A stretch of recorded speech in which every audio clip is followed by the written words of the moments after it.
नमस्कार दोस्तों, स्वागत है अपने YouTube channel organic farming era पर। आज हम बात करने जा रहे हैं मधुमक्खियों का पालन पोषण कैसे किया जाता है, वो भी नए तरीके से और नई तकनीकी से। आज हम बात करने जा रहे हैं अमेरिका के एक शहर का नाम है उरुस डिकोटा, जहाँ पर मधुमक्खियों का विशाल रूप से लालन पालन और पोषण किया जाता है। और वहाँ पर किस तरीके से, किस प्रोसेस से ये सब किया जाता है, वो हम इस वीडियो के अंत तक जानेंगे। इसलिए वीडियो को पूरा जरूर देखें और चैनल को लाइक और सब्सक्राइब जरूर मार दें। दोस्तों, चलते हैं इस वीडियो को शुरू करते हैं और देखते हैं कि किस तरीके से मधुमक्खियों का पालन और पोषण होता है और किस तरीके से उसकी तकनीकी से उसको बाहर निकाला जाता है। तो चलते हैं, शुरू करते हैं। दोस्तों, अमेरिका का ब्रूस डिकोट एक शहर है जहाँ पर एक मधुमक्खियों का विशाल फार्म है जिसमें 12,000 मधुमक्खियों के छत्ते हैं, छत्तों के बॉक्स हैं जिनका सावधानी पूर्वक प्रबंधन किया जाता है।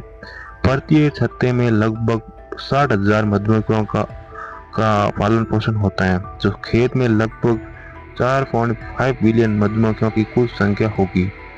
शहद की कटाई के लिए छत्तों से फ्रेम निकाला जाता है। अक्सर मधुमक्खियों को शांत करने के लिए धुएं का उपयोग किया जाता है।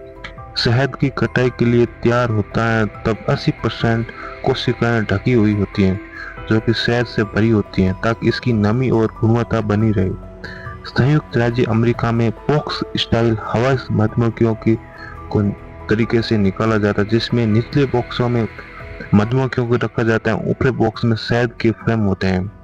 शहद क्षेत्र में मधुमक्खियों की एकाग्रता को उसको कम करने के लिए डक बोर्ड को हटाकर कटाई शुरू होती है। फिर फ्रेमों को सावधानीपूर्वक निकाला जाता है और उसको अनकैप किया जाता है और सुविधाओं में सुधार करने के लिए किया जाता है। प्रतिदिन 2500 बॉक्स तक संभाल सकते हैं जिसमें शहद हम निकाल सकते हैं। प्रत्येक फ्रेम पूरी तरह से अनकैप और निष्कर्षण के लिए स्पिन होने पर सबसे अच्छा शहद देता है। शहद को तब मोम से अलग करने के लिए गर्म किया जाता है और बिक्री के लिए तैयार होने तक विशाल टैंकों में संग्रहित किया जाता है। ये ऑपरेशन सालाना 5.8 बिलियन पाउंड का शहद उत्पादन करता है, जो ब्रूस और आसपास के क्षेत्रों से प्राप्त होता है। जापान में छत्ते पारंपरिक रूप से लकड़ी के लॉग से तैयार किए जाते हैं और शहद का सेवन छत्ते के साथ किया जाता है। पेरिस जैसे शहरों में भी मधुमक्खियों का पालन का विकास हो रहा है, जहाँ छत्ते कीटनाशकों पर प्रतिबंध के कारण फलते फूलते हैं, जिससे अद्वितीय स्वाद वाला शुद्ध शहद प्राप्त होता है।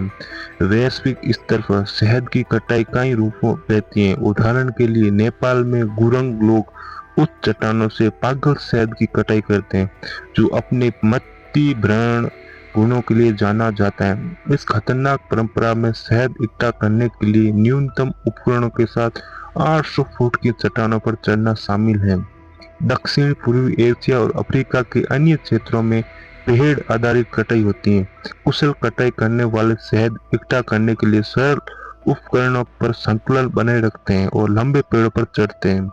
इन क्षेत्रों में खानाबदोश मधुमक्खी का पालन वार्ताओं में पूरे विश्व वर्ष विभिन्न स्थानों पर छत्तों को ले जाना शामिल है, जिसके परिणाम स्वरूप विविध समृद्ध स्वाद वाला शहद प्राप्त होता है। अफ्रीका में भी मधुमक्खियों के छत्तों की बाढ़ का उपयोग फसलों को हाथियों से बचाने के लिए किया जाता है। मधुमक्खियों को हाथियों के प्रबल ढंग से रोकती हैं, जिससे कृषि की रक्षा करने का एक पर्यावरण के अनुकूल तरीका माना जाता है। ये सारा प्रमुख बिंदुओं को कैप्चर करता है कि उस तकनीकी अमेरिकी शहद फार्मों से लेकर दुनिया भर में प्राचीन कटाई। यदि आपको ये वीडियो देखने में मजा और आनंद आया तो चैनल को लाइक एंड सब्सक्राइब जरूर कर दें।